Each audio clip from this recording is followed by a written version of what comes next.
Hey guys, we're back here in my workshop, my messy workshop. You only see this corner, you don't see the mess behind the camera. Anyways, wanted to just put a quick video together on a neat piece that I had recreated from an original. So many of you guys remember the season 3 and 4 screen used insert dash that we obtained, gosh, actually it was over 3 years ago now. That's crazy. We started the restoration on it, then things got in the way, you know, like a tractor trailer. But we will get back to the restoration of the insert dash, I promise. But for today, I wanted to show you, kind of give you a refresher, a reminder on the insert dash and what it looks like today, and show you the piece we had recreated. We have one for the insert dash, but we needed one for one of our original cars. So what better template to use than an original piece? So I'm going to show you that. I think you'll get a kick out of it. So let's take a look.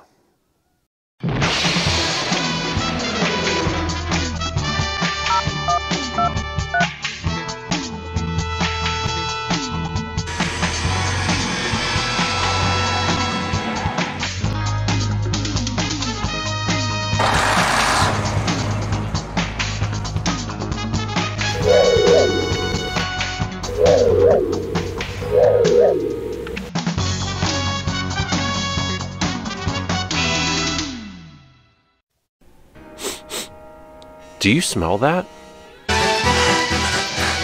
Gas. No, it's not gas. It's the smell of us creeping towards 100,000 subscribers. But we need your help. Take 1.227529 seconds and press the subscribe button below to show your support and help us reach our 2023 goal of 100K subscribers. Thank you so much. All right, so let's go ahead and get the insert dash uncovered. This is not the insert dash. This is an original overhead console though, which I think I've talked about on the channel before. If you guys want a dedicated video on this, let me know. It needs full restoration, but that is an original overhead console from the show. All right, let's go ahead and remove all this over there, and there we go. All right, ta-da! Let me bring you in a little closer and you can take a look at it. All right, here it is from where we last left it. Everything you see here is Screen Used Original, except for the CRT monitor itself. The frame is original, not the monitor. Everything else is original.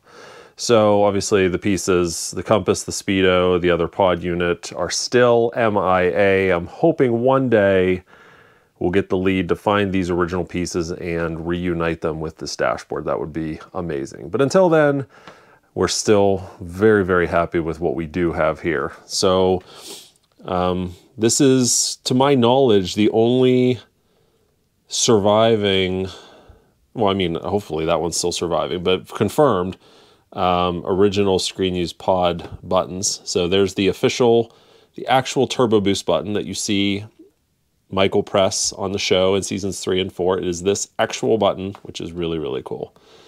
And of course, we've got the men and women's restroom, which were added during its tour car days as a little in-joke. And yeah, this all lights up, and these are locking push buttons. So they switch on, switch off. None of them are momentary. So this side we don't have, as you can see. The wires were there. I put a new plug on the end because I was able to make a exact recreation.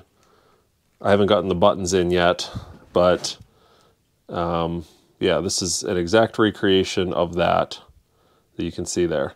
Now, the season 3 and 4 insert dash at times had colored gels over some of the LEDs, and that's what you're seeing here. That's why these are greener than these ones, because these still have the colored gels on them.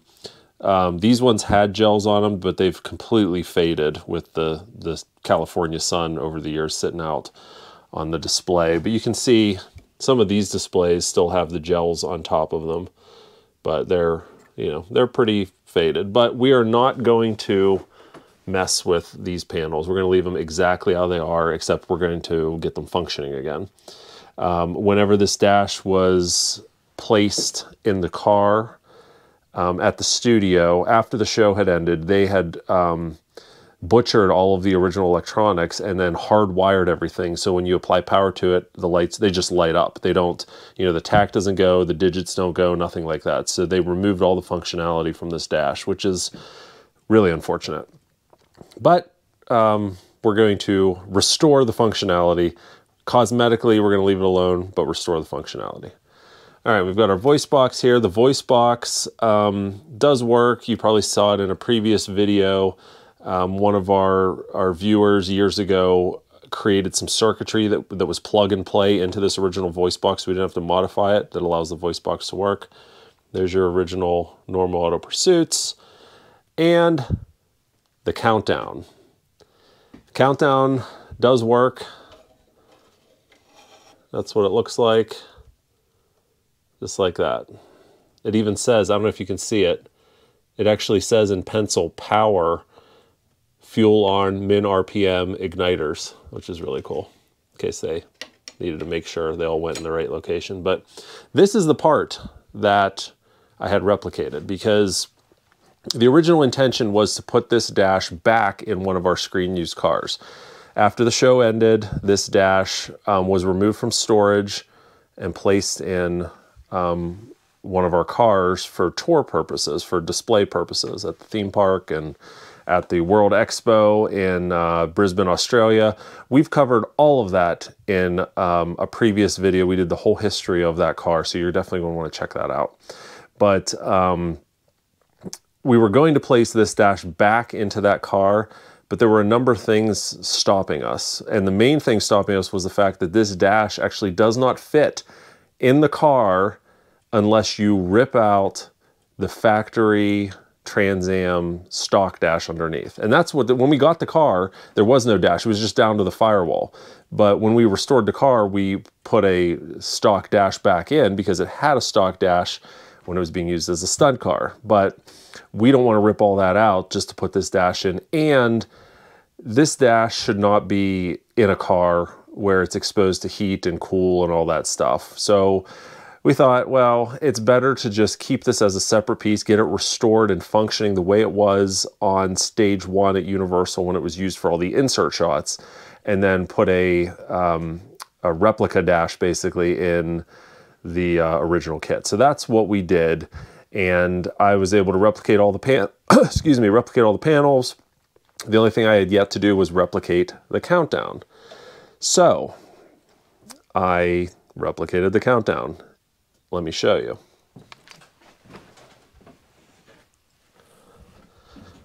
All right, there's the original, and there is our replicated one. Look at the color of the LEDs. Look how white these LEDs are because they're brand new versus, you know, 40-year-old LEDs right there. This piece, it took a while to find someone that could fabricate this piece perfectly. I went through a couple fabricators, and then even this fabricator, he did one pass. It was really close, not perfect enough. Sent him back. He did another pass, and he did an excellent job on it. So this is exact, down to the millimeter, the correct LEDs, the correct labels exactly. I scanned these labels to get the exact correct font, the exact correct size, and we got it all put together. Now, this dash obviously is going to have the functionality, so the countdown will, you know, count down. But our car just has static lights that just turn on with power. So this has been wired together, so when you apply power, all 4 LEDs just light up, and that's what we want for that application. So let me go ahead and connect this to some power so you can see them light up. All right, so we got it connected. I wired this for 5 volts because that's what the rest of the dash in the car runs off of. So let's go ahead and apply the 5 volts. And there we go. There's our functioning lit up countdown, 100% like it was on the show. How cool is that? So the next step obviously is to get this thing installed, which we'll do here once we get the car out of storage. Hopefully in the next few weeks, we'll be able to get it out of storage, get this installed, and then that'll finish off everything for that dash in that car. All right, so let's take a minute and look at the bezel a little closer. Here's one without any of the LEDs in it. So I had them, they're made out of aluminum, and I had them black powder coated to a satin finish. They really, really turned out nice. You can see the profile here, we even had them mimic the slight curve here, the bend here, and then how this is just ever so slightly bent up, exactly the way the original is.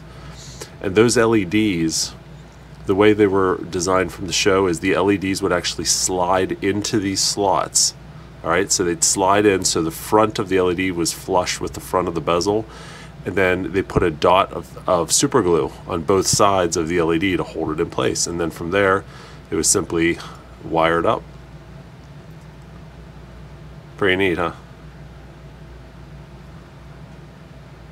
The reason the fabricator had such an issue getting these made was because of the precise bends, and the cutouts had to be centered on the bends. They had to get not only the bends right, but they had to get the cuts in the exact right place.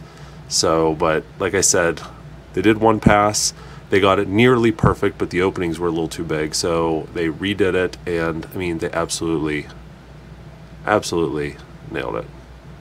So that turned out like really, really nice. I'm very happy with the work that this fabrication shop did. So, but I didn't have them just make one of these because I thought, well, if I'm gonna go to the trouble of having them make one, they might as well make a few. So I did get, a few more made.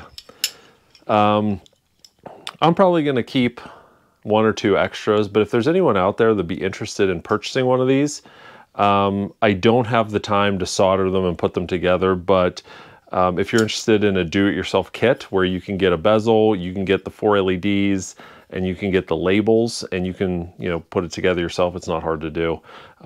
Shoot me an email, nightriderhistorians@gmail.com, and, maybe we can get you hooked up with one. All right, that's all I got today. Short and sweet, but more work's coming on this insert dash, hopefully sooner rather than later. I'm only one man. There's only so much difference I can make in these props at a time, but I will get back to it, I promise. All right, guys, thanks so much for watching. Talk to you soon.